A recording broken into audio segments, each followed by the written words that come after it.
Hi, my fans, and welcome back to the SMITE Content Creator Cup here on this lovely Saturday. It's J-Mac. I got Mifflin joining me here on the desk. We get ready to jump into our second matchup of the day. If you've been unfamiliar as to kind of the general flow of how this entire event has been going on, you're just now tuning in for the first time going, well, what in the world is the Content Creator Cup? What are these guys doing? What are these guys actually doing this weekend and moving forward? Well, we are currently in the LAN qualifiers. You can take a look at our format for this weekend.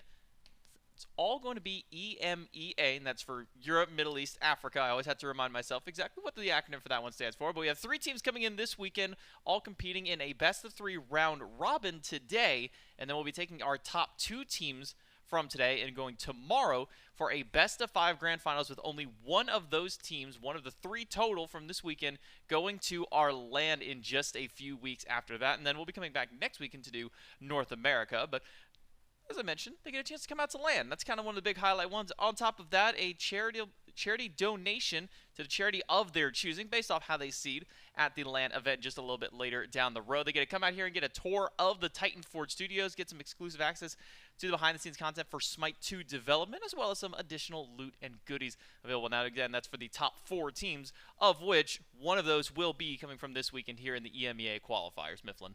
Yeah, I'm pretty excited for this one. We've been following these teams for, keep me honest, J-Mac, it's been, what, 3 months now? Something like that. We've been watching these guys for a good long while. We've had the tumultuous ups and downs. I believe this region started off with, around 24 teams, has dwindled down to 3 now, but it's the cream of the crop still out there. I'm keeping my eyes on them.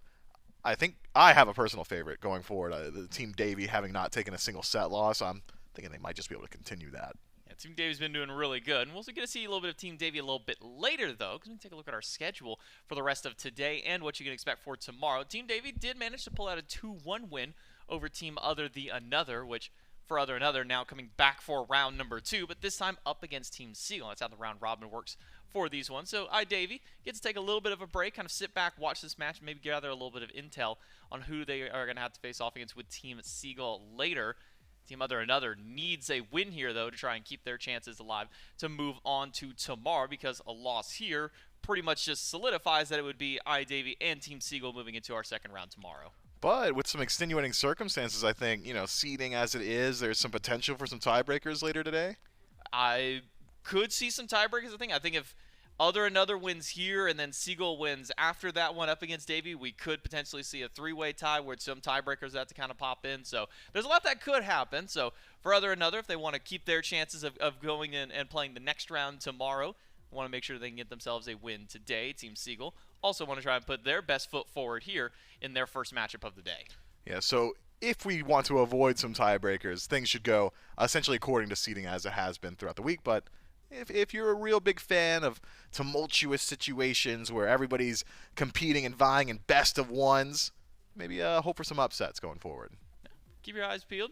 Keep your minds open, because you never know what's going to happen here on the background. I mean, we already saw, what was it, Kamazot's mid in Game 2 of our set previously after OtherTheAnother had a dominant performance in game number 1, but just couldn't pull it together in game number 2. Tried a little bit of silly stuff, didn't quite work out. Had to kind of get back to the more standard in game number 3. A much closer battle in that one, but still didn't quite pan out for OtherTheAnother as Davey was able to come out on top. So now OtherTheAnother, after already playing 3 grueling games, this might have to come back in and play another full set of at least 2 games here against Team Seagyll. Well, at least they didn't show off any standard picks, right? Because they had gone for those off the beaten path, Kamazot's mid, Chronos lock-ins, things like that.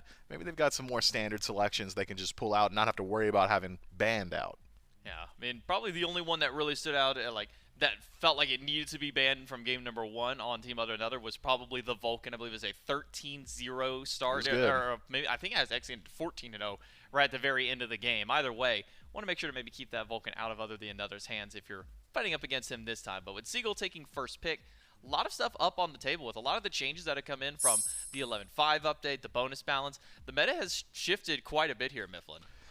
I'd be remiss to say that I'm a complete knower of the meta right now. I'm trying my best, Smite Chat, to get a lock on the meta as it stands. But here's the thing about how I'm 5 years removed from my competitive career now, so hard stuck like 2,500 MMR.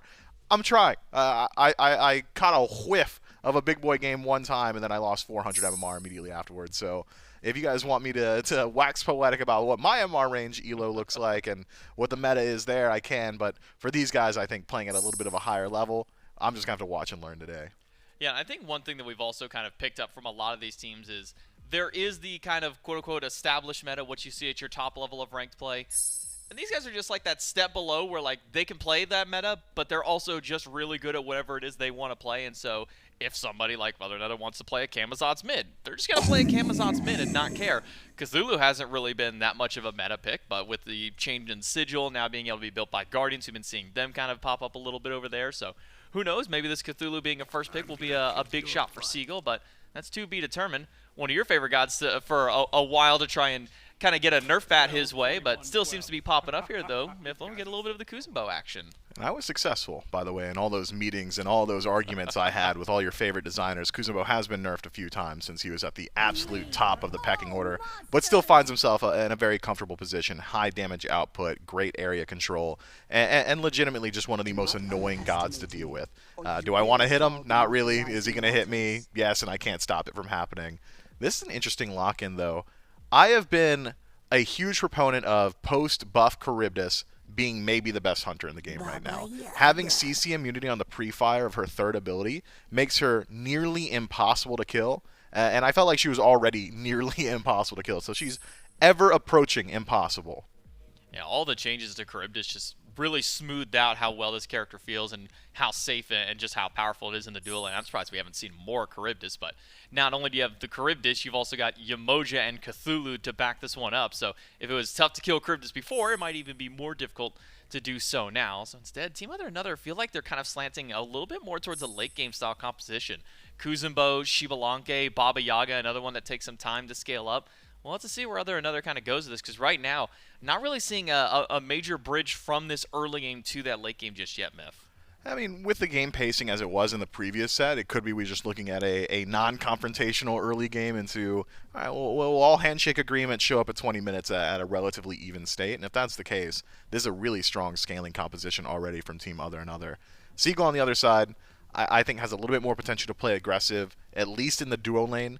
Yamoja and Charybdis together have got pretty decent kill potential, high CC lockdown, really good pressure for the first 3 levels. And anything that can bring attention away from your Cthulhu throughout the early is going to generally serve you well. Cthulhu went through a phase where you were building Conduit Gem every game, and he had massive kill potential, especially after the Mire change, allowing it to just channel immediately. But Conduit Gem's seen some changes since then. Generally, we see Sigil Cthulhu out of the soul lane, so it's not exactly that kill pressure that you can expect.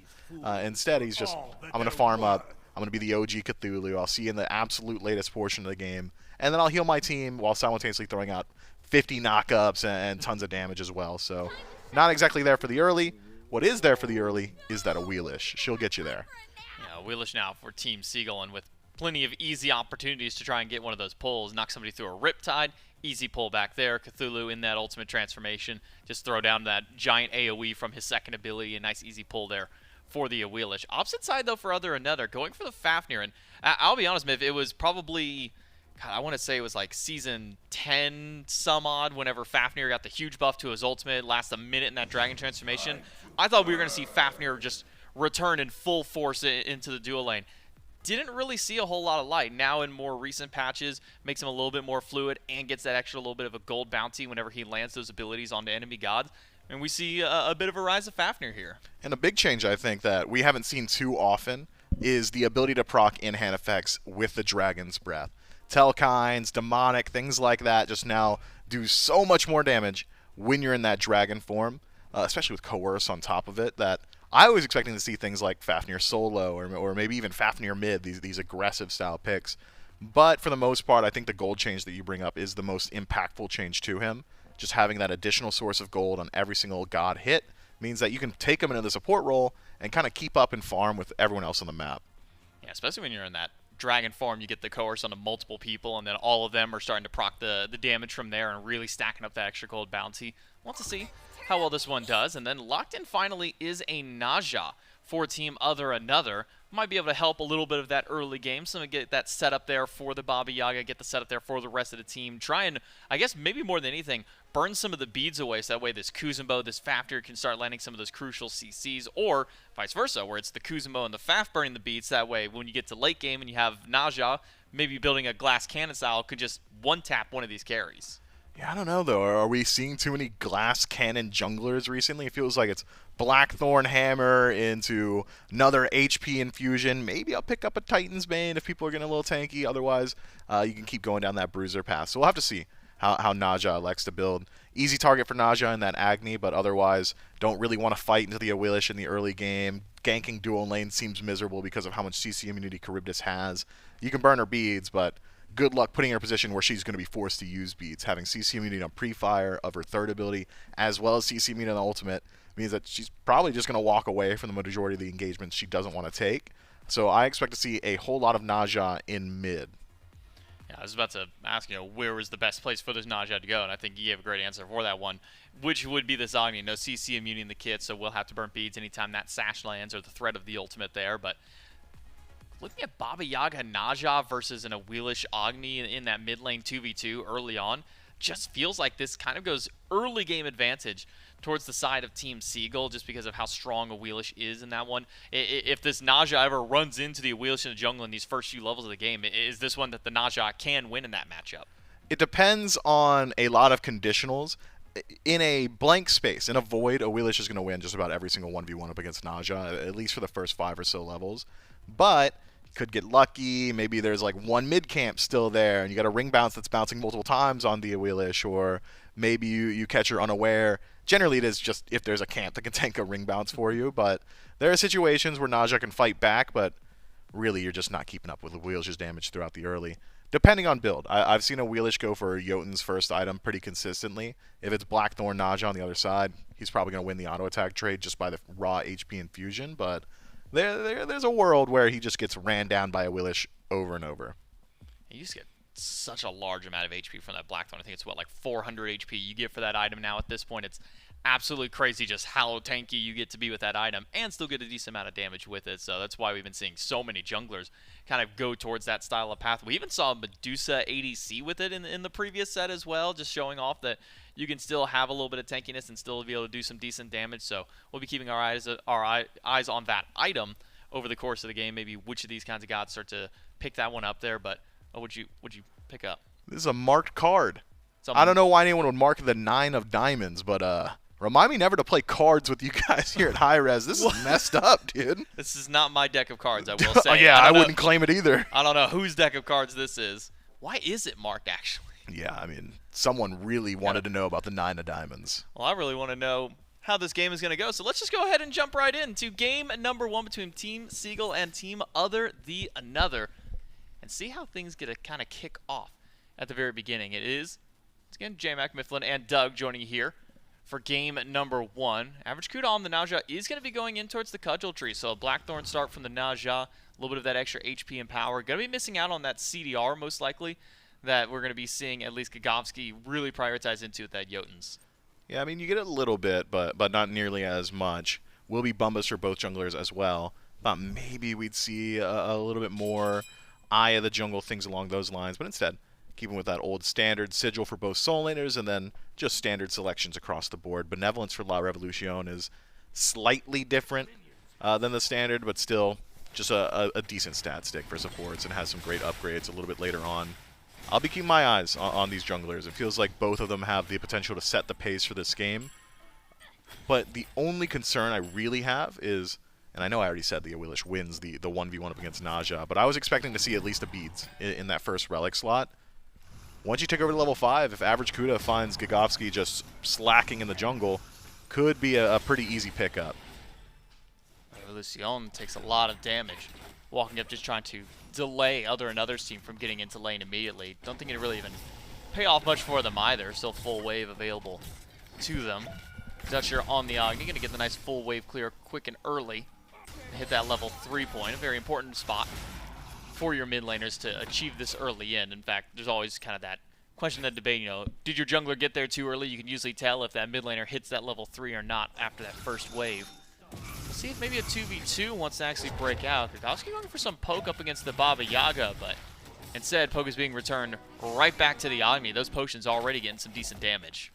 Yeah, forced to use some of that sustain early on, and didn't realize a mana potion actually for Dutcher. Maybe 3 years since I've seen a mana potion purchased in any facet of Smite, casual, ranked, or otherwise. Assault, you'll see them, but anywhere else, not exactly that multi-potion, just giving over a little bit of additional HP and just enough mana sustain that people generally tend to eye that instead. Not exactly a great opportunity anywhere on map throughout the early, though. I imagine we see a relatively low aggression first 5 or 6 minutes. Once we start to see some of those level 5s, once some of those first tier items are completely finished up, things can start to speed up a bit. But until then, it's really about poke. Surprised as well that Dutcher seems to be going down a stacking path as opposed to OtherTheAnother going down the penetration in first slot. Generally, Baba Yaga likes to get those stacks online early, but not this time. It really feels like ever since the nerf to Baba's stacking mechanic through our house, I haven't been seeing it as prevalent. Maybe even more so along with the fact that Prophetic Look isn't as popular on Baba Yaga as it once was. We see maybe just a bit more focus in towards early damage for that god as opposed to getting any kind of stacking going forward. Leap in by Infrared. Lands the stun right after the leap. So good poke onto the Charybdis, but having a Yamoja in your lane with you means that you've got a decent bit of sustain, not only afforded to you through having your death toll, but being able to have that extra healing. And meditation on top of it, too, means that any damage that does connect with Veyron likely not to stick. Tough stuff. I mean, it's so disheartening for Team OtherTheAnother's duo lane to say, hey, look, we're winning the boxing war, but they just have more HP to play with, and that's simply the case. Still 2 HP pots as well in the pocket of La Revolution, who has gone essentially undamaged for the majority of this early laning phase. It seems to me until crits built up, until you can catch them unaware with a big number, Team Seagyll is going to be just fine in the duo. Yeah, it's kind of playing out as we talked a little bit in Picks and Bans, where this is just going to be a game that sits by, waits till that mid, maybe late game kind of rolling around. Team OtherTheAnother definitely wanted to scale much more towards that stage of the game.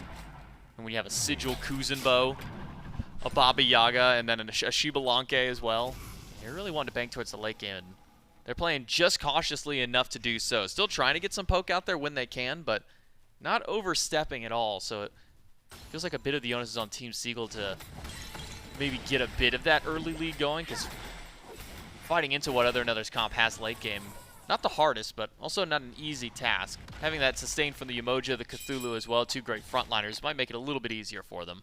I mean, that was a really surprising bit of non-aggression from Team OtherTheAnother.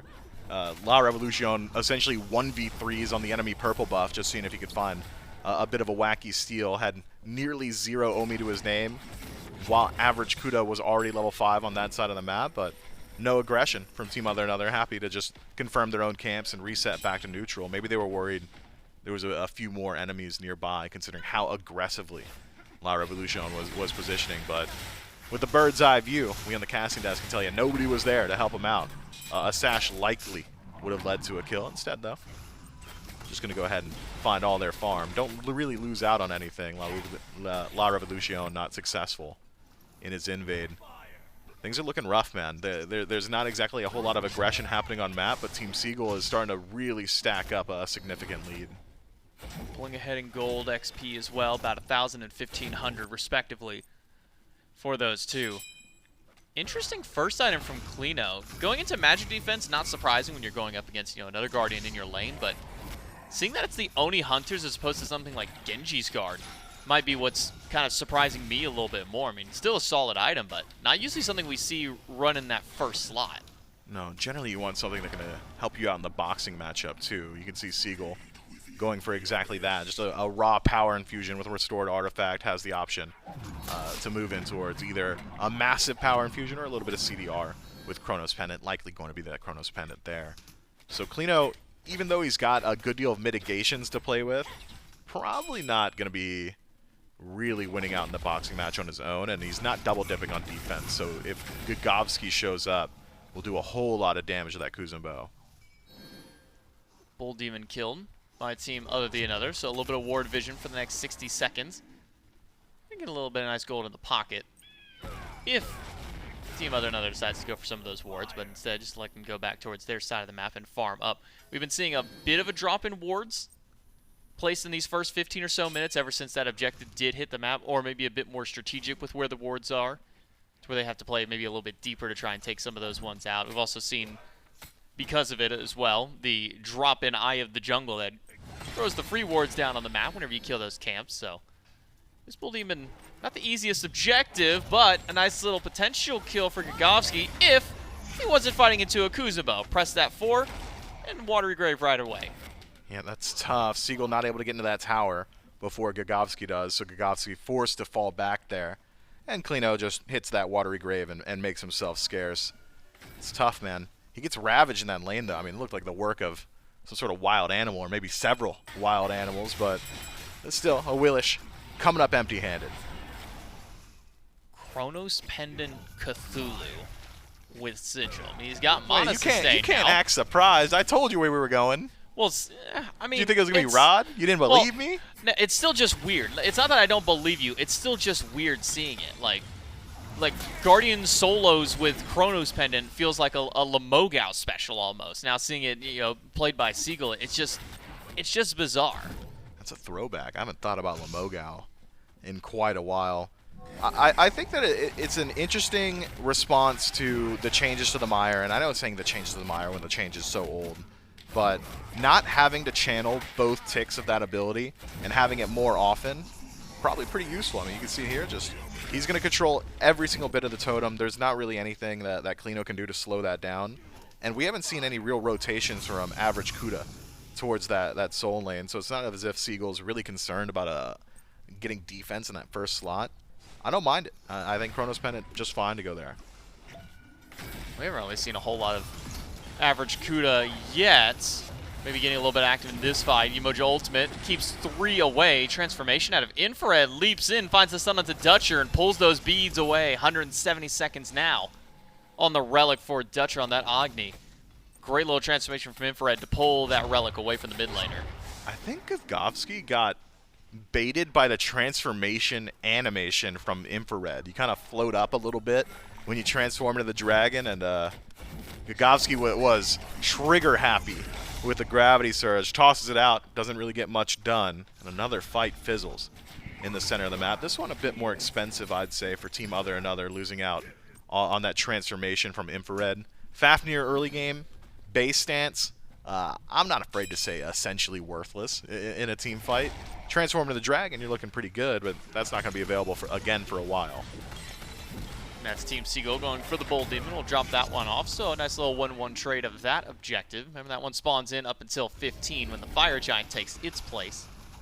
Getting some of those ward kills would be big for Team Seagyll, but there's not a ward to be seen except for what appears to be one over at the purple buff on the opposite side.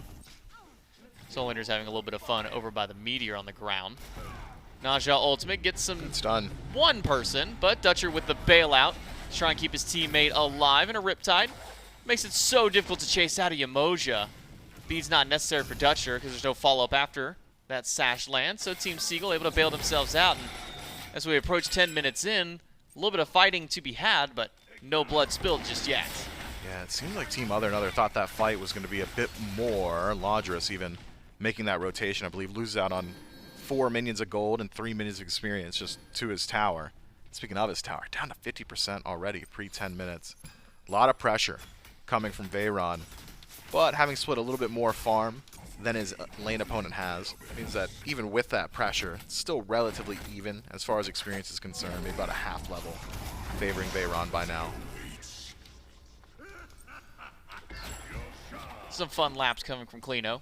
When you have a Guardian v Guardian Soul, there's not really a whole lot that you can do over there. I'm thinking the guy who has not got like totem in the last 3 rotations and has been ganked 3 times in a row and has to watch the scepter go down while 2 people are clearing in front of him. Those laps have no mirth in them. He's not happy about it.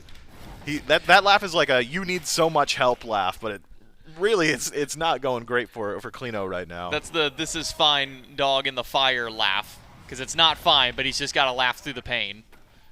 We'll see if Klino can maybe get some assistance over on that side of the map anytime soon, but unlikely that we see these assassins go over towards that side of the lane, that side of the map too many times after those items get finished up. Seagyll now getting the Glad Shield.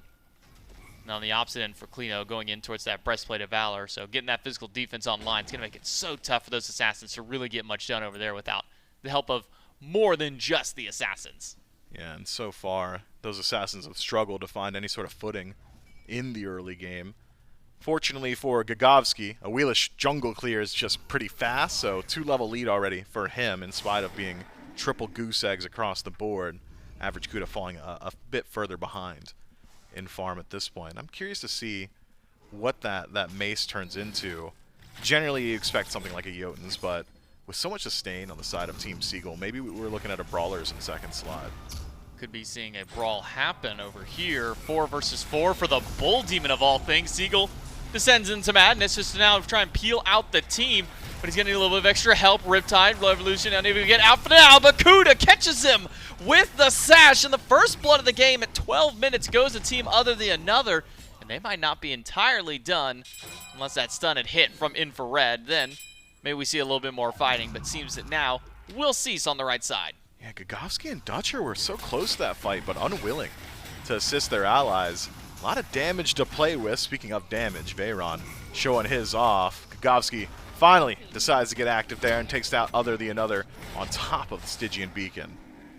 Feather Step, 2v2 now. Sash on top of Dutcher, takes him up to the sky. Wasn't expecting that ult to be ready. Crit damage isn't a whole lot, though, and I don't think Average Kuda can stick around too much longer. Solo kill on the left side, and Gagovski takes down Average Kuda for 2 kills for Team Seagyll in the engagement. Man, that is tough. Just such a low damage output Nausea ultimate, ticking for 80. Each hit, hitting the crits as well on the Dutcher, just not enough. Silver Breastplate clearly paying for itself there. Average Kuda, that's one of the weaknesses of going for that Blackthorn in first slot. It makes you feel so strong because you can stay in the fight for so long, but if you're playing this all-in initiation, I'll trade my lifestyle, you don't exactly have the damage to pull it off. So Team Seagyll getting a pretty significant win off of that, and even looking towards the Gold Fury. Veyron got the solo kill, might as well go for an objective. Infrared is here to try and stop. All you got to do is body block the hammer, and they do just that. Infrared not able to steal that Fury away, so Team Seagyll can now pull themselves ahead by about 4,000 gold and maybe a team fight as well. Seagyll goes in for the transformation in that ultimate. Klino caught out, knocked down by Dutcher, and Seagyll just keeping the team sustained, keeping himself healthy for the time. Half HP now on the Cthulhu, trying to run away from this Baba Yaga, but he gets stunned before he can dash away. A perfect catch out by Average Kuda and the squad. They get a return kill at the Fury. I'm so surprised to see Team Seagyll just leave titular Seagyll alone once again. It's this unwillingness to take these fights. That's 4 essentially full HP targets on Team Seagyll with a few ultimates still to play with. And Team OtherTheAnother, sure, they were showing up healthy, but Klino had traded his life before the fighting even started. It was a very low commitment kill there. Feels like if Team Seagyll chose to, they could have stuck around and won out on that engagement, or at least peeled out for their Cthulhu. Instead, let him go. It's discipline. They had already got the Gold Fury. There's not a lot to fight over there, but it feels like get another pick. Maybe you're looking at a Pyromancer, desync some of those deaths, play with your allies, maintain a bit more of that lead. But at the end of the day, it still is Team Seagyll pushing themselves a little bit closer towards that 5,000-ish mark. Yeah, nearly there. Up at the 6K in experience, some of that coming, though, massively from the dual lane, and even more so in the jungle. A 3-level difference between Gagovski and Average Kuda. Average Kuda's been finding some good stuns, some good ult targets, but hasn't been getting any farm or any real follow-up after them, so they've been coming up a bit empty this time around. I think at this point in the game, for Average Kuda, if you want to get to that late game, that big team fight scary portion where Team OtherTheAnother really thrives, got to get some of that farm online. Yeah, definitely wants him to see a little bit more damage from him too. Instead, really going down that tanky path. Tankiness from behind, defense items from behind feels so much worse. If you build damage, maybe you can catch someone a bit off guard. You hit them with a random Windfire wheel, they didn't beads it, and now they're down to 50% and your team could finish them off. But building defense when you are 3 levels down feels like, look, I know I'm really squishy because I don't have the natural prots, but this extra 35 physical prots is going to really help out. Not exactly the case, especially considering how much of that damage is going to come from Dutcher in these next few engagements. really starting to stack up that Book of Thoth. Tablet nearly done as well. This Agni's really starting to do some damage. Revolution catches out one inside of the river, and it's Gigovski to take down OtherTheAnother and make it a double kill under the tower. Team Seagyll finds a perfect pick off a great ultimate by their support, catching out the Baba Yaga inside of the wave, forcing Infrared to jump away and then immediately punish him for it. A great fight for Seagyll in the mid lane. Yeah, Team Seagyll just playing a bit more group now, playing much faster than Team OtherTheAnother, catching them unaware. Great engagement in mid. Lava Revolution just lines up that ultimate perfectly. From there, Dutcher showing a whole lot of lack of respect for Team OtherTheAnother. Just dashes in essentially to the tower line and is rewarded for it. No rotations means no one can stop him. And with all that damage, can really just essentially do whatever he wants on the map. Speaking of, it's tier 1 tower in mid, dropped down to about 50%, but it's the Pyromancer that really starts to push that lead to Team Seagyll. The Runic Bomb in pocket, I think you can probably expect to see that mid tower go down pretty quick. We'll see if there's a rotation there. Beacon's about to respawn back in. We'll see if Team Seagyll decides to group themselves up around there. Gigovski level 17, tied for highest level on the map with 2 other players on his team, and the other 2 carries being Dutcher and Veron. But it is Team OtherTheAnother who's already grouped up first around this beacon, rotating 4 players to that side of the map. But at this point, you want to try and get a little bit of extra farm, especially this Najah. Would love to see Average Kuda get a bit more experience, try and catch back up. Gigovski was 3 levels, now only 2, separating them, but earlier on it was the gold that was maybe a bit more astonishing. I think it was 13 or so hundred that Gigovski was up over their direct lane, their direct matchup there in Average Kuda. And Average Kuda is only just barely ahead of the support at this point. Sorry, I got brain melted a bit, J-Mac. My eyes have got to be fooling me. Average Kuda still holding a Horn Shard right now, level 15? Seems to be. I mean, I think Beads is good. Cooldown is good, but Beads are probably a bit better at this point. I mean, my man's rapidly approaching 50% CDR regardless, right? Like, I gotta think Beads would have helped him out of a few of these sticky situations, or if you really want to get aggressive with it, I mean, any relic, like Heavenly, Horrific. Oh, we hit 40. Didn't go for the Breastplate of Valor. Went for the old Mail of Renewal. Oh, they're the beads style too. of play. We got them. Now goes the beads. Like, we just had to mention the beads, and it gave them the reminder, like, oh yeah, maybe I should get those. What do you think the odds are someone on his team's like, hey man, you got a Horn Shard. Yeah, second relic perhaps. It's kind of like when you get like 12 minutes in the game and someone on Pagon's team would go, yo, Pagon, where's your recipe, dude? And he'd be That'll like, happen. Oh, I had to go back. That was always the fun. It was tracking which players would forget to get recipes at the start and how many waves it would take them to go back and realize they didn't have it. Well, and I know I'm focusing a lot on relics right now, but gotta think a Phantom Shell would have helped out. A few of these team fights are just, you're getting caught in the rivers. Only 2 can get out of it naturally. Yeah. And it's not an easy or a fun one for OtherTheAnother because he tries to go for it, and there's plenty of CC to try and stop him. Infrared, the only one with an easy way out. Yeah, and Gravity Surge is there to catch one of the 2 of them. Yeah, I probably want to pick up a Phantom Shell, but doesn't seem to be the case. They got Entangling Sprint, so Sprout should be able to get him out of some of those situations, run away or run in, but it seems to me Team OtherTheAnother doesn't have run away in the vocabulary. It's all aggression with some of these relic selections. Sunder as well for Infrared. A lot of single target damage to play with. Gotta think, though. Gotta think that Phantom Shell. We'll see. All right, we'll see. We'll keep our eyes on the rest of the match. Maybe we won't see any big impact ultimates from the Umoja, but here's the thing about how we've seen 3 already. We have. That's just the first 3. Surely he doesn't land the He's used them up. He's used them up in the early game. He got no more. He's got his 3 strikes. He got all of them. They're outside. All right, cool. No more good Rivers Rebukes going to be happening this game. No backup for Seagyll just yet. Gigovski waiting in the wings in the jungle. But in the 3v1, Team Seagyll turning around to fight back. Klino now dashing away, and even Infrared on the way. This is a 2v1 that's now starting to go sideways. The body blocks are good to keep Klino locked in, and Veron knocks him down. It's a kill for Team Seagyll when that started off as a 1v3. Dutcher essentially taking every tick of the home sweet home, but not any worse for the wear. Reinitiation from Team OtherTheAnother. I mean, Revolution is just too tanky for that.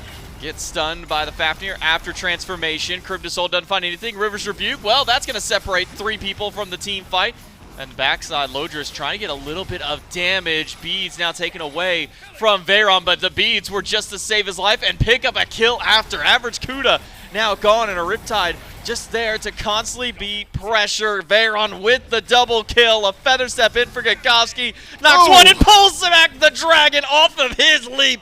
Team Seagyll get the D aside and lose no one. That's what I'm talking about. They've had this opportunity for a while now where they could just win out on the team fight and then stick around and win out on the team fight again. Team OtherTheAnother had been calling that bluff every single time. Like, you got your pick, but are you still willing to fight? And this time, Team Seagyll says, yes, absolutely. It's able to stomp out the rest of the engagement. Fire Giant goes their way, and if the pings are to be believed, it's going to be Pyromancer and Gold Fury immediately afterward, pushing their gold lead upwards of 10,000 before they even reset. It's a lot of gold in pocket for all these guys, and a lot of them were already about an entire item over their direct lane opponents. It's going to be a tough siege defense for Team OtherTheAnother, and it's not even as if their composition is exactly built for it. Maybe if Shibalanke had gone down like an Odibo tree, you'd have an easier time keeping those minions out, but he hasn't. Instead, it's more tank shred, so it's up to OtherTheAnother himself to actually clear out those waves. But if he's clearing the waves, who's doing the damage? It's not your jungler. That guy's a tank. It's not your support or Kuzumbo. Those guys are tanks, and they're pretty far behind. This is looking mighty dire. I got a bad feeling about these next few fights. Dutcher hasn't even gone back for their Soul Reaver yet. Appears to be fully stacked up, at least Book of Thoth. My eyes are good, but they're not that good. I think he's at a full stack, at least for his Tablet of Destinies as well. So a lot of extra proc damage is going to be coming in from this Agni during these team fights. Keep eyes on that damage chart with Dutcher's name on it. Not at the top of the chart just yet, sitting third compared to his lane opponent. But oh my god, yo! All right, Gagowski just manhandles the enemy mid laner. OtherTheAnother respawn screen for 50 seconds, and this will probably be a free Phoenix because of it. Yeah, I mean, that guy got deleted, and it was like deleted off misplay, right? He goes for the gravity surge assuming that he was going to land the knock-up, just not the case, and it didn't matter. Just walks him down. Wheelish has slightly longer ranged autos than your traditional assassin, so I don't know. There's no excuse for that one. Brother got owned.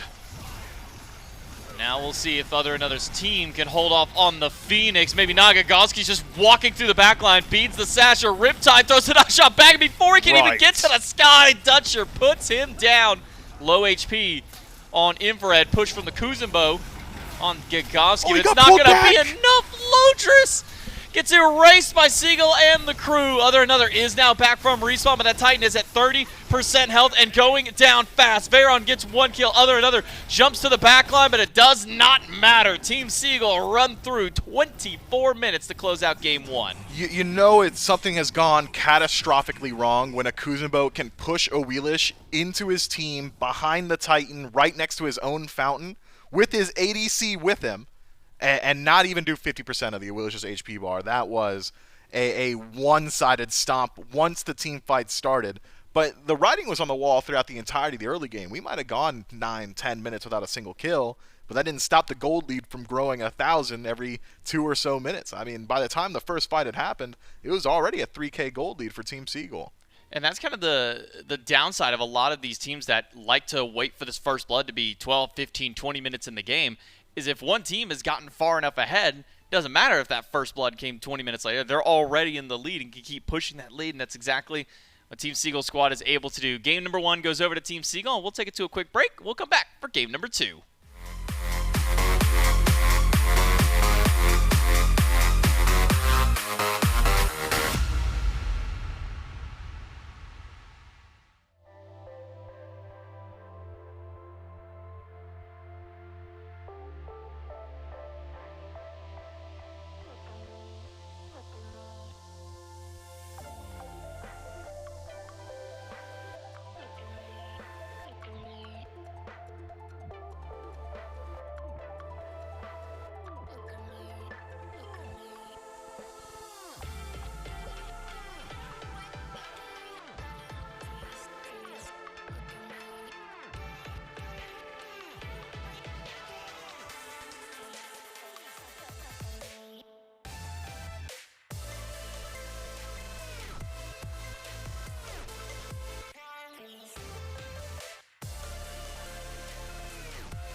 It's finally time to give you all an esports update.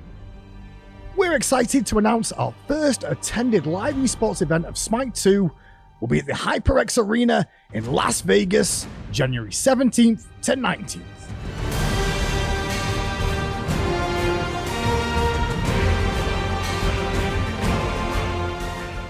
Qualifications for the event will begin during the fall of 2024, so start forming your teams and preparing for the competition. Make sure you check out the SMITE 2 esports website and Discord to stay updated on the latest information regarding the qualification path. Tickets for the Las Vegas event will go on sale later on this year. Head over to SMITE esports website and make sure you register your interest in attending the event to get further information the moment it becomes available. We'll see you all in Las Vegas.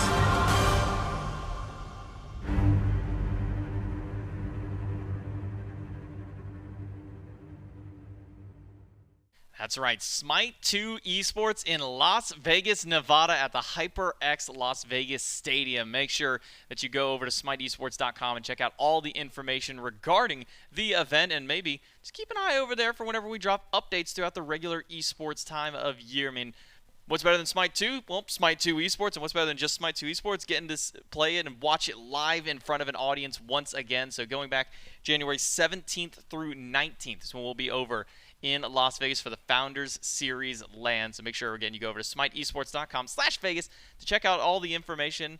And keep your eyes peeled on the website for further details as the year continues to go on. It's J-Mac and Mifflin back once more as we jump into getting ready for game number 2 and break down game 1 of this first game here between Team Seagyll and OtherTheAnother. Because, I mean, Miff, this was a game that went 12 minutes with not a single kill on the board, and then all of a sudden, once we hit that 12 minutes, felt like it was the gas pedal for Team Seagyll. They get that first blood, and then they just keep up their onslaught on the map. Look, I'm no detective, but if I were to try and evaluate that crime scene afterward, if I saw the aftermath of a match like that, I'd say maybe that was the work of a wild animal, or perhaps several wild animals, just decimating and tearing up the carcasses of Team OtherTheAnother.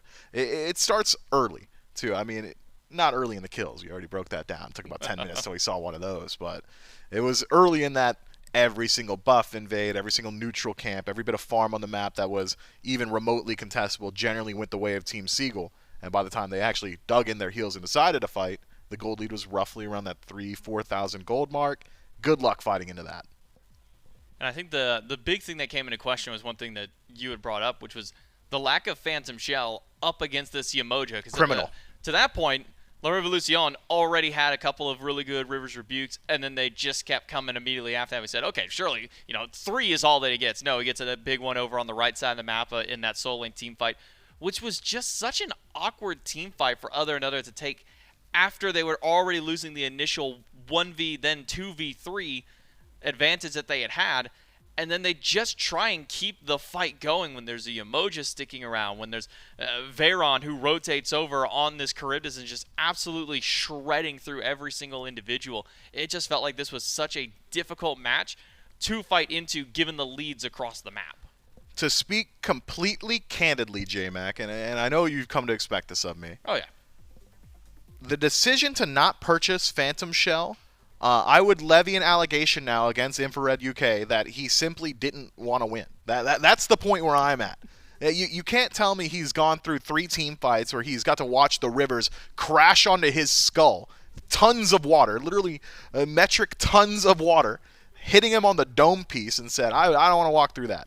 And I don't want my teammates to walk through that either. You know what I want? I want to sprute people. I want to make sure they're not moving for a half a second, and when I start moving, I'm going fast. It wasn't getting you out anywhere. Here's the thing about walls, man. You can't run through them unless you buy Phantom Shell. Or unless you're a Giannis. But that's only like the actual maps walls. Outside of that, you still have to go around them the old-fashioned way. So we'll see what adaptations do get made here for Team OtherTheAnother after the performance that La Revolucion had on the Yemoja.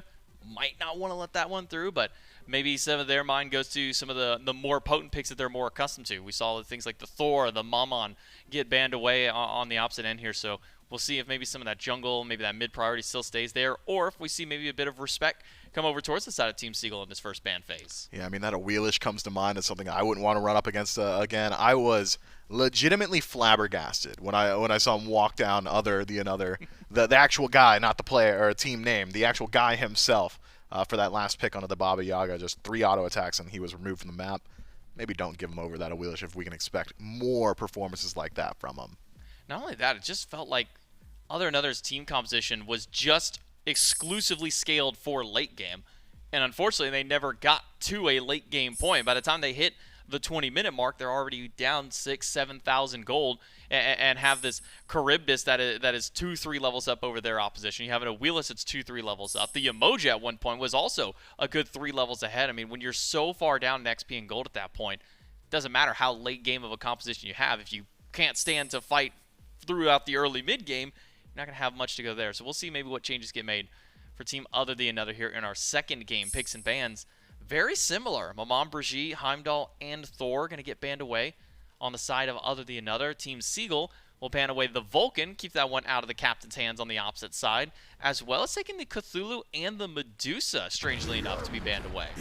Instead, now it's Jormungandr in that first slot, and Jormungandr, similar to Fafnir, has seen a change to his auto attacks recently, now getting the full benefit of in-hand auto attack effects. So you can go for full auto attack Jormungandr solo with something like, I don't know, Demonic Grip and Telkine's Ring and just absolutely shred. For the most part, we don't exactly see that rushed. Maybe you'll see something like a late game luxury demonic just so you can proc that passive quickly, or late game luxury cyclopean, something like that, but not exactly something that you want to build in towards entirely, especially considering even before the change to his breath, Jormungandr was in a pretty good spot. Team Seagyll, gonna go right back to that dual lane that was doing so well for him in game number 1.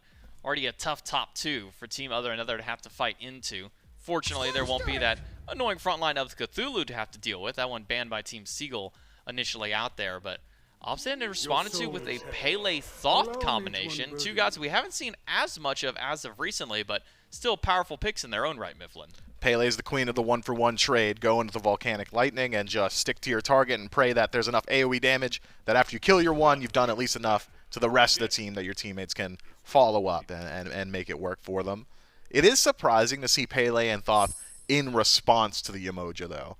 Generally, I mean, I am a simple man, and I do not claim to be a phenomenal jungler by any means, but when I see someone who's going to throw giant water walls around me, I think maybe a leap. Maybe something that gets me out of those. Not this time. Same for the mid laner as well. Just I sure hope someone builds a phantom shell. That's me in the water walls looking around, hoping I turn into a ghost. That's you doing your OtherTheAnother impression. Like, is there a phantom shell somewhere? Maybe. No, that's oh man, Travolta. That's my Travolta impression. Oh, okay. Opposite end. Well, somebody who can walk through a wall through his own passive, but won't need it because it will be on the ally team. Will be no Cyrus. Maybe a strong pick to keep away from Team OtherTheAnother, though they already had what appeared to be their solo and their jungle, so not many spots that the Osiris could go beyond there, but still just a powerful solo laner. While Equinox maybe not at the same level it was maybe a month ago or so, still a strong item to have for that solo lane boxing, especially not knowing what this Jormungandr wants to go for that starter item. Yeah, I mean, it still is very scary to deal with. Having Equinox proc on wave, too, means that you are just healing constantly. If you go Death Toll on top of it, you're healing just so much in the first few items. And Jormungandr doesn't exactly have great ways to create distance for himself. And with Sickle now piercing minion waves, you can just apply that poke the entire time, group the waves, you can heal up on it, and stick to that Jormungandr and keep that damage up. Those 2 guys don't go through walls either, Mifflin. I mean, why? At this point, why would you? They're gonna bunker it down. They're gonna say, "I dare you to throw a wall," and then we're just gonna kill you inside the walls. Maybe that's the strategy of OtherTheAnother. Is just beat them at their own game. I sure hope he misses his ultimate. me if I'm on Team OtherTheAnother right now. Man, no. Sure hope that doesn't cage me in. Tiamat Susano as a response though for Team Seagyll. We've been seeing a little bit of Tiamat. We've been seeing a couple of different build paths, or at least I have been watching some of the rank scene from some of the EU and even some of the NA players. Is that there's a few different ways that this Tiamat goes. Sometimes you just go into the traditional proc style of build, you get your tablet, you get that Book of Thoth, get going online, no big deal. And then I've also seen some of the Seagyll routes that they've been taking where you just become a tankier mid laner. Yuck. It is like the most horrendous first 15-20 minutes of gameplay until you get your Seagyll upgrade and get a couple of extra damage items, because you just don't do damage for like half the game. And here's the thing about how even if you go for the traditional Tablet of Destiny's build, proc item Tiamat, you're still not really doing damage for the first half of the game. As a jungler who's been grinding ranked this year and have had the opportunity and privilege of playing with hundreds of Tiamats, I hate it, man. I hate it so much. I roll up to your lane at level 3, I hit like 3 CC abilities in a row, and it's just like, okay, well, Primordial Onslaught, he's charging it up, I guess. Like, Tiamat, phenomenal late game, has a lot of damage output, but throughout the early, generally very slow, and especially so if you go for that Seagyll build. Maybe that's a little bit why we see the Susano in response to, well, if you're not going to do damage, I guess I'll do the damage on my own here on the side of Team Seagyll, though. Well, to see kind of how the pacing of this game goes. I mean, last game, it was very slow. We saw a couple of small little squabbles, pop out, a couple of fights here and there, whether it be in the lane, in the jungle over by that Bull Demon. But not a whole lot really breaking out until around that 10-15 minute mark is when the game really started to kind of break wide open. What kind of pacing do you imagine that we see for these two teams here in Game 2, Miff? I mean, Team Seagyll set pace pretty early in the duo lane, so I think a lot of the action and lead likely to come from the duo lane if Team Seagyll has their way. Yamoja and Charybdis together just have so much pressure output, especially considering they're laning against the Geb, who since 2012 has been the god of lose lane, win game. Hasn't exactly had that win game part of it for a few years now. Still pretty decent, good initiator, great job at keeping your front line alive, or maybe even a Pele with a Volcanic Lightning, just throw a Stone Shield on her and trust that she has the damage. But the first 15 minutes for this Geb, not exactly fun for him. We'll see if Team OtherTheAnother can bounce back here in game number 2, or will Team Seagyll be able to get themselves the 2-0 and move on to face Idavia in their next matchup. We'll find that out. Here in game number 2, it's J-Mac, Mifflin, and Doug back once more to bring you the action onto the battleground. It will not be a Seagyll Tiamat. Thank goodness for maybe both of our sanities and for the sanity of every player on the Tiamat's team. When I was seeing it, it was mostly EU mid laners who were running it. So maybe glad to see that they're not going to be holding that same tradition as some of maybe their ranked competitors out there. Maybe it's just a ranked thing, though. Like, maybe they're just like, I want to stay alive. I can't trust any of my teammates. I want to stay tanky and then do damage late game. Maybe that's the mentality that they had with that kind of a build. Maybe, but this is a team of buddies competing for charity, and so you got to think they've got some trust between them. Team Seagyll going to go for a standard start, as will Team OtherTheAnother. I wonder, though, looking at all itemization across the board, largely standard. It's going to be Blackthorn again for average Kuda. Gagovski happy to continue down that Jotun's hi-rez tree. True jungler through and through. 13 years or so this game's been playable, and no one's going to stop us junglers from going Jotun's hi-rez. I know there's this new age Blackthorn stuff, but you can't trick me. And we saw for a brief little bit where Blackthorn was the go-to, but there were still some junglers stuck in their way. Go for the Jotuns, go for the hi-rez. You get that immediate massive influx of cooldown and damage right away, but it seems that's where going to be Gagovski's going. We're on the opposite end, like we mentioned, average Kuda going towards the Blackthorn. So going to be tankier to try and stay alive up against the Susano, make it harder for him. Kind of 100-0 combo along with Dutcher there. And we do see more of the proc style build that appears to be coming out from Dutcher's end, going in towards that tier 1 book right away again. Yeah, seems to be a favorite of Dutcher throughout the entirety of this event. He's been a massive fan of just having those proc effects available to him. OtherTheAnother should have advantage himself in that lane once he gets back to base, finish up that first item, the poke potential of Thoth. It is just untouchable. Average Kuda. It's a dangerous spot he finds himself in, but fortunately for him, no pull from Gagovski.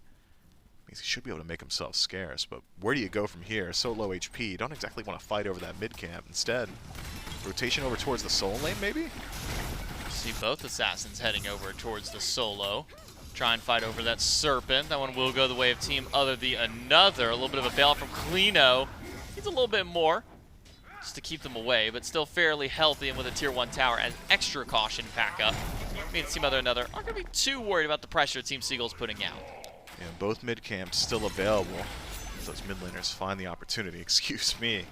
Dutcher makes short work of the right one. Thoth not even going to try on that left, so farm advantage again to Team Seagyll, collecting a bit of that neutral on board. And if Dutcher has his way and stops OtherTheAnother from rotating over to that left-hand side, maybe we could see Gagovski make a rotation, try and force a fight there too. Seagyll gonna stun out Klino. He should be okay. From the little lurk there, but We'll still be able to get back to the Tier 1 tower, so no problems over there, but already starting to see the pressure of the Osiris. Not going into what we maybe expected right away for a build. It is Axe into that Tier 1 cudgel, so maybe a Frostbound Hammer for Seagyll right out the gate instead of what it's Blackthorn, man. It's got to be. You think? We've been seeing a good bit of Frostbound ever since its buff, where you essentially just get to keep it constantly applied to enemies. Basically permanent, yeah. I mean, Frostbound's fine, and it's got similar stats in that you're still getting a massive HP infusion. But I'm a Blackthorn fanboy in the Soul Lane specifically. That item is just in a really good spot right now. Don't see this too often. Geb getting a bit aggressive in the lane. Just rolls himself forward, but has he done too much? Stunned down. Uses Stone Shield onto Lodris to keep the carry alive and healthy. Will now box inside of his banner. Perfect spot for him to be, but starting to lose out on that trade, and they've now separated themselves in a Riptide. Catches him out. Pull just off the mark and takes the Riptide. Maybe not the most ideal gank going for the jungler, but might just get the job done at the end of the day. Thanks up with Revolution, getting that final in hand. And a triple knockup there from Kuda, caught inside of the River's Rebuke. Maybe a nice little pick on the Geb. Can't roll fast enough away from Gigovski. I'm going to go ahead and do it now. Take a peek at the relics. It is Shell in first slot, so probably going to pick up that Phantom Shell sooner than later.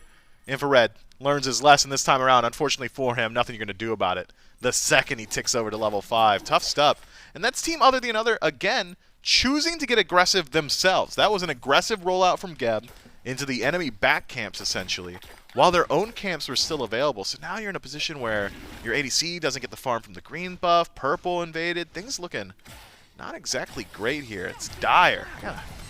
I got a bad feeling about this. Where are we? 1,300 for Team Seagyll. 4 minutes in. Revolution feels so comfortable that they can stand at the enemy Tier 1 tower by themselves while their dual laner is clearing out the shield buff at this stage of the game. It can also just full clear the wave. There is no fear on Team Seagull's side. Maybe a little bit of fear should be there for Team OtherTheAnother after stepping up so far into enemy lines. Maybe, but I mean, the dual lane's still not even level 5 just yet. Infrared UK and Lodris really lagging behind in farm. Initiation onto Seagyll, but he's sticking to the Pele. Average Kuda bailed out by OtherTheAnother's rotation in on the Thaw. Get level 5 in the duo off of this wave. You sure? They're not. Yeah, They're these guys still are behind. broke. These guys are broke. Well, maybe a kill onto the Thaw. Ooh, too soon. Gigovski goes for the Typhoon, but but the bull over the wall. Dutcher gets a kill on OtherTheAnother. All the damage ahead by Gigovski and the finishing touch by Dutcher. I mean, it's ideal play. That's the only way you get active as Tiamat there is Minotaur over the wall, but tough stuff for OtherTheAnother, who calls out the early TP from Gigovski. Says, I'm not dashing into your ultimate. You can't trick me. Unfortunately for him, punished regardless. And even with Gigovski early popping his own ultimate, not even finding the knockup, I mean, the damage is just there. Simply a oh no yucky situation, I think. I mean, OtherTheAnother, the guy himself, not the team, that is just so disappointing for him. Tried to big brain the enemy jungler. Did so. I mean, he did it. And then Dutcher walked by and snapped his fingers and said, that's GG for you. Gets a nice little kill there. Adds number 3 to the column for Team Seagyll. 1 kill apiece for the support mid and jungle of the squad. It's already starting to get a bit dicey. 2K up plus for Team Seagyll just in gold. And we've already talked about some of the XP leads that are popping in. 4,000 at this stage of the game. A lot of that coming from duo, 2 levels up each there. Mid lane, 2 levels up. It is becoming barren wastelands for Team OtherTheAnother to try and scrape some XP and gold back in. Yeah, I'm getting a bit of deja vu, but second verse slightly faster than the first. Kills rolling through for Team Seagyll. Bull Demon, easy pickup. Pings the rotations, but no one headed their way. And here's the thing, man, Lodris, you just don't win that fight anymore. Massive item diff. Devours not only more stacks for Veyron, but actually finished to the Cursed Gauntlet for Lodris himself.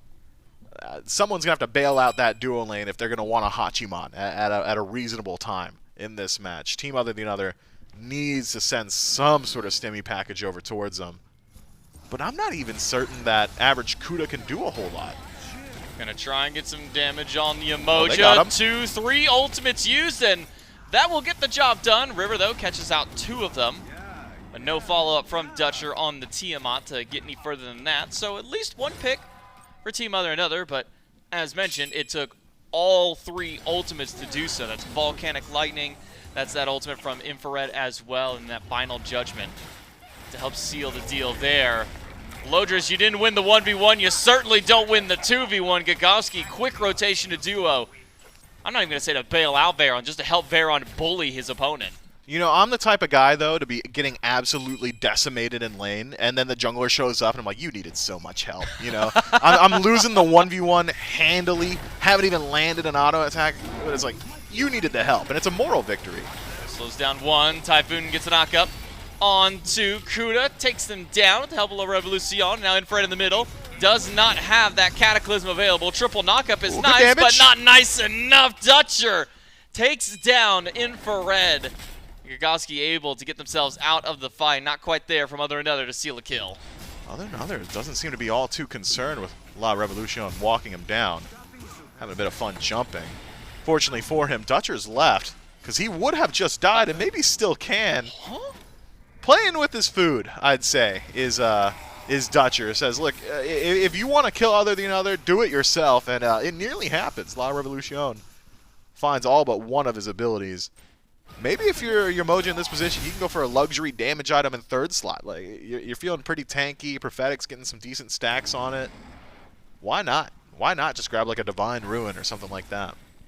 Yeah, I thought it was just going to be sit a tier 1 tower, throw a few in hands, get some of those extra Prophetic stacks. No, La Revolucion was going for a kill. He just happened to get stacks along the way. It's already starting to become so difficult for OtherTheAnother fight in. You look back down, it's already another 4,000 gold up total for Team Seagyll, pushing nearly 6,000 experience. Myth, this might be a hard one to answer. What does Team OtherTheAnother even do to fight back at this point? I don't know. It's looking ominous. Oh, Lodra stashed in the wall. No space created. No ult from Veron? And here's the thing about how Charybdis ult also got a change. I know we talked about really good. The CC immunity change in our 3rd ability. Veron's ultimate comes out essentially instantly now, or at least it feels like it. Could really catch people unaware with the damage, but... You need so much help, Veron. You need so much help for that kill. You needed your support to bail you out of that one. Yeah, for real. Oh my god. Oh, now Klino has got to get out. He sees Gagowski around the corner. He's like, you need so much help too, man. Just everybody needs a little bit of extra assistance to get a kill there, but it's working out really well for Team Seagyll. Blue buff not there to try and steal away for Gagowski this time, but getting that ultimate out of Klino, already a big win for him. It is. It's looking mighty dire. And I'm not saying that someone gave me the script and I got to read it and I read every single passage and it didn't just have my parts in it. I'm not saying that. And you read the Spark Notes. I read the Spark Notes. I wrote them, okay? And I didn't feed the book to ChatGPT and have it write a report for me or anything like that. But the writing might just be on the wall. And Team OtherTheAnother is going to need a massive change of pace here to find any way to get back to an even state, let alone a winning state. I think it has to start with average Kuda. I need to see average Kuda make a rotation to a side lane. So far, it's been largely reactive play from the Pele, whereas Gagowski, I'm going to try and follow him. Maybe I can catch out an overextension from Team Seagyll. I think at this point, you just have to throw something at the wall and hope that it sticks. And if that's a rotation over towards Charybdis, not recommended. That god's incredibly safe, but if it needs to be that, do that. Maybe even a rotation over towards Seagyll, who has essentially gone, at this point, relatively squishy with the build. Frostbound, Prophetic's delayed defenses. Frostbound, I mean, a little bit of HP infusion, but not exactly a true tank item. Once Seagyll gets 3rd, 4th item slotted, you're going to feel like he's unkillable. So punish him now is my thought process, but even then, distracted. Stygian beacons up. Got a group up there. 3 standing on the point for Team Seagyll. Most likely should be able to cap that beacon. Don't see too much from OtherTheAnother to really fight back into this one. And here's how you know it's starting to get a bit grim over in the duo lane for Loaders. Not only has he had 2 rotations of 2 people to make sure that he goes down under his tier 1 tower, he's also an entire tier 2 and tier 1 item behind Veron. Just now finished Executioner for Loaders. Meanwhile, Veron has the Executioner, has that tier 2 charge bow, and in the Light Blade tree again already. But now we have a group up over this Bull Demon, likely one of the last ones that would be able to be fought over. A pick on the Revolution would be great for the team, and even better for Loaders to try and get back in there. A nice pick for Team OtherTheAnother, but all that fighting in a 5-man rotation for Bull Demon, no one stopping Veron from potentially just sweeping everything away on the left side of the map. Surely he doesn't knock down the tier 2 tower. He might have been able to. Instead, rotation towards Gold Fury. Team OtherTheAnother absolutely knows this is pulled. Oracle Vision afforded to them. Damage not exactly fast. 50%. Rotation real slow. Average CUDA. He said there's no way I get there in time. I think he might have been able to. I wonder if he even knows it's there. Has to. They had Oracle Vision. Oh, true. Or maybe it just faded away right at the very end. Didn't think they would stick to it, but has plenty of damage. Do they have the chase down? OtherTheAnother gets the dash kill on Gakowski. Veron pops Ziggas, goes in with the ultimate, pushes him away, gets the stun, and the reset of the ultimate to keep up the immunity. Hold on. OtherTheAnother needs to land this evade and punish shot. Why is he juking? Has Just the walk. damage, misses the ultimate, doesn't get the shot. Veron lives through it all. Whoa! Maybe Low just goes in, but he's stuck on the whirlpool. Now he can't get anything done. Veron lives through it all. Another dash in. OtherTheAnother finally gets the pick that they've been aiming for, but it's Dutcher to punish him after Lodris has stepped too far into the jungle. And one more tick of damage, and Seagyll rotating from solo to get the final shot. I mean, they shut down Veron, which is important. I do not want to downplay the accomplishments of Team OtherTheAnother, but I just can't think it was worth the investment, all right? And again, not a banker, not an accountant, don't know anything about it. My money management skills are subpar at best. That just does not seem like a worthwhile trade to me. And, yeah, I've just consulted the Council of Analysts, and they agree. So, Team OtherTheAnother, going for a moral victory. You know, not all victories can be quantified in gold and experience, where it's not always about the tangibles. Sometimes it's about the X factor, and Team OtherTheAnother's got something going on. Not unlike Stacy's mom. Wonder how many people get that? All of them, I hope. I hope so. I hope we're not at a point. I'm 26, man. I'm young. Yeah, I know. Oh, God, I'm not young. No, you're... I'm getting old. Oh, no. Wait, you passed the 25 mark. I'm pushing 30. I'm already at 30. Sorry that happened to you, man. What are you on about? Jeez. Oh, man. SMITE happening right now for Team Seagyll. 6K up. Happening at Team OtherTheAnother. Yeah, they're kind of getting to experience SMITE played around them and at them at the moment. Oh, this could be good. Gauss getting the 1v1. It's not going well for Susano, but a wide shot right from Average Kuda misses out. Knockup's good. Gagowski's down. What about the fight after? Not much to be had. Tiamat level 16. Don't have those stacks fully online for Book of Thought or that tablet just yet, so not quite at that stage of hitting hard. No, it's going to be a little while. Has some defense stacked up, though, so should be allowed to stick around in those fights for a good long while, work on getting some of those stacks up. Seems to me Team OtherTheAnother's paradigm shift here is that they're just going to try and force 1v1s and trades anywhere they can find it on the map and hope they catch Team Seagyll unaware. And so far it's worked out pretty well. That seems to be the MO of the majority of high-level Pele play regardless, so plays well to the composition. I like this mentality switch-up. The beacon's about to spawn back in here shortly. It's a whole lot of fighting happening in mid. Phantom Shell bails out the mid laner. OtherTheAnother thankful that that's there. Can the Geb make it out? Infrared still alive. Pele in the middle of 3 gets a good knockup. Some good follow-up damage as well. Team OtherTheAnother starting to funnel back in. A couple low health bars though. They will want to be careful, especially Infrared UK on that Geb. 200 HP. Typhoon charged up. Who do you throw it at? It's over towards the middle. Pull back the one. And Lodris goes down in an instant. Whoa! Final Judgment clips one, but it's not enough damage. And guess who wants to crash the party himself? It's Seagyll for the squad. Dive in on top of OtherTheAnother. The tether's not going to be there to get the stun out. Instead, it's Kagowski trying to go for the kill. Good stone shield from the Geb keeps them alive for the time being, and the tier 1 tower stands as well because now Kalino has rotated into the fight, and Bayron trades his life, takes out OtherTheAnother with one final shot with his dying breath.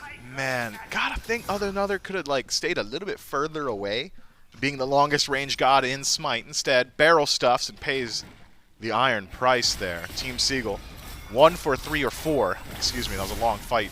Trade favoring themselves, toss a tier 1 tower on top of it, and perhaps a Stygian beacon as well, and it becomes a little bit more clear how much of a massive team fight win that was for Team Seagyll.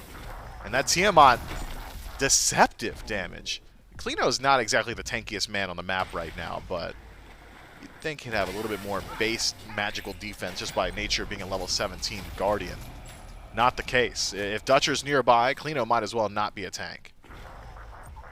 Kalino's mimicking the build of Dutcher as well. Only difference is there's a sigil for Kalino as opposed to the conduit gem for Dutcher. But not going to quite put out the same levels of damage. I think you're right to say, you know, the defense is a bit higher just naturally for Kalino, but Dutcher's just going to be hitting a little bit harder here on this Tiamat. Team OtherTheAnother, they were down about 6,000. Might be tankier too on Tiamat half the time. In that, yeah, in the quadrupedal stance, most likely would be a bit tankier there, especially if you can get a couple of those scales up. Revolution, the eye of interest for Team OtherTheAnother. They get the River's Rebuke out of the emojis, so that's a big win for Team OtherTheAnother. Do have that Phantom Shell back and available if they needed it for the next fight, but that's a big cooldown from the emoji. It's not going to be there for another almost 2 minutes. Team OtherTheAnother playing with unbridled confidence, just grouping up and sieging on the left side of the map. Presence of 4 has been shown. Maybe could try and position for that gold for you instead of TP over towards the right. No. They're maneuvering the map as a concentrated death ball, but no death to deliver unless the enemies decide to dig in their heels. La Revolution considering a Primal Fury defense here. But it's going to be a soft one. You haven't got your ultimate. Steal potential is really low with a Thoth on the other side. Here comes the Osiris, maybe. OtherTheAnother's team. Did he dash in? The Primal Fury, he just dashed in. OtherTheAnother Riptide back. Stone Shield plus beads bail him out. A risky play from OtherTheAnother. Maybe a bit of a misinput dashing that direction, but gets some bailout. Unfortunately for him, cost him his beads and maybe a bit more. Stunned out on the back under their tier 2 tower. With Dutcher nearby, Gagowski as well. Could have been dangerous if they were just a little close to that mid lane. That's a lot of poke already. Kalino doesn't show himself just yet. I believe he was able to get around that corner before he's on the line of sight of Team Seagyll. Otherwise, he would have been in the crosshairs.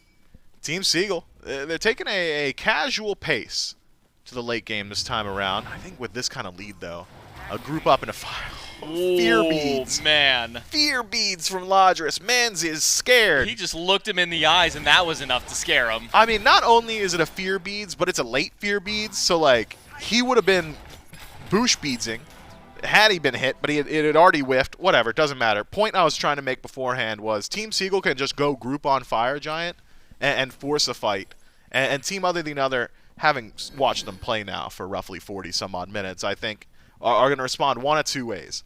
Get hyper-aggressive on the Fire Giant defense and put themselves in a position that Team Seagyll would favor, taking the engagement, or Team OtherTheAnother would try and split push, but with Tier 2 towers still standing in every single lane for Team Seagyll, I think a Fire Giant for Tier 2 trade just kind of bodes well.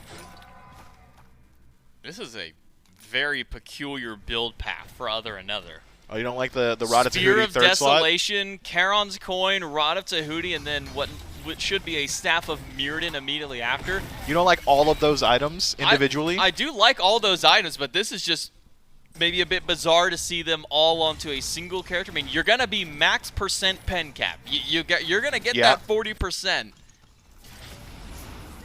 You got a little bit of flat pen with the passive end. That first item, we'll see how it works out for the team. 3 of OtherTheAnother rotating over to the left. Phoenix, meanwhile, Seagyll's team gonna go for Fire Giant versus Rebuke, catches out Infrared. Klino sitting on the back end of the river. Infrared trying to get away, but taken down by Dutcher and Gagowski. Fire Giant stopped for the time being, and that's a win for OtherTheAnother. Maybe a little bit more. Klino rotates to the backside, but Dutcher has got the double kill. Primarily onslaught, good damage, jumps in place and over the final judgment. Not much else that OtherTheAnother's got going is Gagowski and Veron take down 2 more, and it's only Lodris left alive, and he's already used the horse to run away. And guess what? You don't got beads this time, Lodris. You can't get away from the pull of Gagowski. Double kill for the jungle. Deicide for Team Seagyll, and not a single life lost as they go for the fire. Unfortunately, I was wrong about the Fire Giant defense call. It was a split defense. 2 members of Team OtherTheAnother try and slow down the Fire Giant. 3 members go for the siege. A TP from Seagyll essentially sheepdogs the entirety of Team OtherTheAnother into the waiting maw of what can only be described as the wild animal of Team Seagyll, or several wild animals. And they just clean them up, man. Fire Giant on all 5 and a mid-Phoenix to boot. I'm so used to seeing Fire Giants go down so quickly these days, Myth, that I got thrown off that there was a giant laser beam slamming from the sky up against La Revolution. I almost forgot that was even a mechanic of the new Fire Giant, but so be it so. Fire Giant for all 5. 2 chasing down Veron. Just throw a little, maybe a little 180 if they need to, but he's going to get pulled away. Gagowski able to bail out his hunter for the time. So both of them should make it out of here alive. Unless Infrared can find a big cataclysm on one of them. I think that Team Seagyll, in fact, wait, Gagowski's just going to 1v2? Maybe get a little bit more. Final judgments there. I think a bit off the mark even from OtherTheAnother. He's got Klino to bail him out for 1 kill. So kill on the jungler, good. But here comes the Revolution on the Yamoja. Just throw it on Riptide. Riptide another one. Make sure Infrared has nowhere to go, nowhere to run. Locked down by 3. And his health bar dwindles away as Dutcher picks up his 6th kill of the game. Team Seagyll crest the 20 mark on the kill column. They make it look real casual. Gold approaching 11, 12,000 now. Runic Bomb in pocket. Mid-Phoenix already removed and only 1 tier 2 tower standing between Team Seagyll and the last of the exposed birds of Team OtherTheAnother. Base defense is actually very strong for Team OtherTheAnother. Anytime you've got a Thoth on your side, you've got pretty decent odds at just holding things down on your own tower line. But it seems to me Team OtherTheAnother unwilling to leverage that playstyle, unwilling to show any amount of give. They only want to fight neutral territory. It's not recommended, not by any stretch of the imagination, but it's the play they've chosen. It's worked out for them a couple of times, but it's also been way more than a couple that has worked against them on that play style this game. 20-7. Team Seagyll with a 13,000 gold lead up. That's good. Over Team OtherTheAnother. And this is a very important stage of the game to have that big of a lead. We're not sitting, 35, 40 minutes in when everyone's 6-slotted. We have players that aren't even 6-slotted yet on the side of Team Seagyll, who will now push into the Phoenix. 4-man split, 1 over in the middle. And that will be the jungler for Team Seagyll, trying to distract Average Kuda for the time being. He's not getting poked out. Clean up by the double knockup. Veron low. The chase. We'll have to go for the reset as Jormungandr chases away with that World Serpent. Veron jukes out some of the damage, landing in immediately. Doesn't have the stun available. Can Veron survive against the fight? He's got some bail on the backline. Klino is at half HP. There's Rebuke for a bailout as well. Gagowski takes him down all the while. It's Seagyll in the backline of Team OtherTheAnother, zoning them at Phoenix. Yeah, Dutcher was helping out too, just making sure nobody's willing to walk forward. OtherTheAnother barely survives the primordial onslaught. Can't say the same of the Phoenix. That's going to fall down quickly. And even on the right-hand side, Miniwave's already starting to push into the bird. Man, Veron was almost dead like 20 seconds ago. Now back to nearly full HP. Lifesteal plus Fire Giant. Gagowski dies. No, the has to die. The heal comes through just in time. Dashes away, gets away from Kuda, but goes down to OtherTheAnother. So, a nice pick once more for OtherTheAnother's team, and by OtherTheAnother himself. Gagowski already didn't have the Fire Giant. He died earlier, so it's not like they picked another Fire Giant buff off of someone. It's just a kill onto an over-aggressive Gagowski. All 3 Phoenixes down. Titan 50%. Fire Giant spawning within a minute. Team OtherTheAnother struggling for farm. Yeah, man. Whew. Sheesh. FF? It's feeling like that point in the game almost for them. I've never had you agree with me when I've called for an FF. That is a career first. This might be one of the only times you've asked it that I can fully just agree and say, yeah, this is probably, yeah. I mean, 3 Phoenixes down. Well, I guess 2 Phoenixes down, mid one on its big last respawn. leg. Things are looking better. Hold on now, hold on. that Phoenix is back. We might just be back in this one. The opening thread. We've seen teams come back from 3 Phoenix now. We've seen teams come back from multiple 3 Phoenix wipes. But those are tall tasked and slim odds, and also usually made up of some of the strongest mental fortituded players that SMITE has ever seen to make a comeback like that. Team OtherTheAnother really going to have to bunker down in their own mentals to try and keep this one back in. Catch somebody off guard on Team Seagyll, someone stepping too far out of line. They've gotten Gagovski a couple of times doing so, but you need more than just the one Susano to make it back in this game. Yeah, just got to lock in. Focus up, says J-Mac, and I agree. Team OtherTheAnother do exactly that, and maybe 2% odds. The outcome of this game becomes a bit more questionable. Until then, though, it's going to be a uphill battle as they try and keep these minion waves out of base while simultaneously contesting the Fire Giant. It's a back from Klino, but he's got teleport available should the fight happen around the fire itself, and it seems to me unwilling to give up Fire Giant. Oh, whoa. Where'd he go? Gagovski? Oh, it's still Solo happening. kill in mid against average Kuda. Seagyll's literally just chasing Lodras, who lost like all of his health in a poke war against the Tiamat over a wall. That's not an ideal target. OtherTheAnother also low. Primarily onslaught completely Aegis, but still has the ruination after. Dutcher picks up a kill this time. Klino, World Serpent out just to save his life, but it's going to be back. A 3v5 defense against Team Seagyll at an already weak Phoenix. And the TP in from Seagyll himself brings a healthy 5th to what is now just the front line of Team OtherTheAnother, looking for a miracle defense. Well, you've got damage on the Jormungandr, but your Titan doesn't have a whole lot of HP, and you're also now down your support. Team OtherTheAnother goes down in 0-2. And it's Team Seagyll with a dominant game 1 and a little bit slower, but still equally dominant game 2. The game length was 7 minutes longer, but I would argue much faster pace, way more kills, and much more one-sided from the minute 0 mark. I believe first one was, what, like 4 minutes in, and they just got a kill nearly every minute since then. Team Seagyll, proven they're here to compete. Yeah, I mean, Team Seagyll taking maybe a bit of a different approach. You know, whenever you have one player who's like really far ahead in lane, you say, cool, you've got that lane, I'm going to go elsewhere. No, instead, Varant says, yo, let's just get a couple more ganks on this Hachiman, kill him under his tier 1 tower. Got him. Give him no chance back in this game. And it worked out well for Team Seagyll, able to pull, I think it was 16,000 gold, 17K by the end of that game. Nice little kill lead for themselves, and just nowhere for Team OtherTheAnother to really fight back in, except for the siege defenses on their Phoenixes when they had their full team available to do so. You know, for the most part, we saw attempted dives into tier 2 towers and Phoenixes and catching any individual person, usually Gagovski, off guard. I mean, it only goes so far, and even when they were successful, air quotes successful, it was 1 for 3 trades or 1 for 2 trades, always favoring Team Seagyll. Yeah, Team Seagyll came out to play today, and they find themselves a nice little 2-0 here over Team OtherTheAnother. The next opponent, I believe, is going to be iDavy to face off and see who can kind of get in that top 1 seed out there. Keep me honest.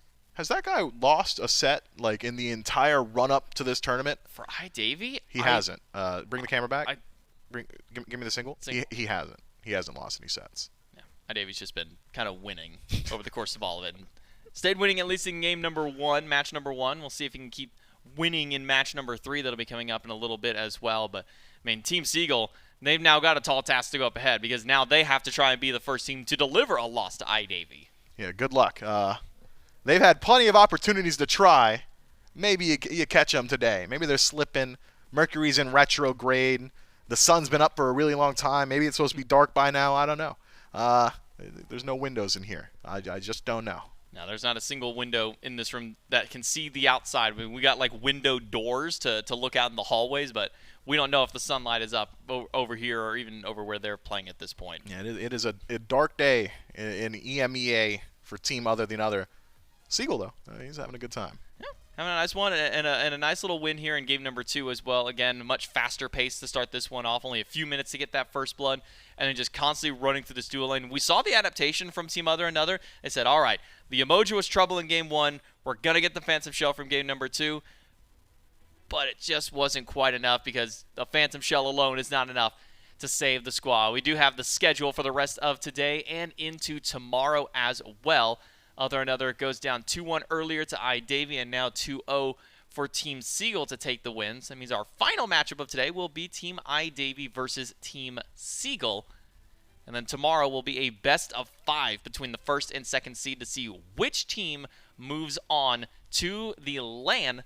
That'll be happening in just a few weeks after to join 3 of the North American competitors. Yeah, that's going to be a fun LAN. I'm sure all these players coming out competing for a great cause, the charity of their choice, but really, I think they're coming out to loot the studio, right? That clause of and other goodies just not ever being specified, that's scary. When that LAN starts, I'm going to take all my personal belongings home with me. Yeah, just lock up your office or whatnot. Make sure that they're not allowed to walk in there at any given point. It's going to be like that day when we walked in. There was just like a bunch of shirts all over the couch, something like that.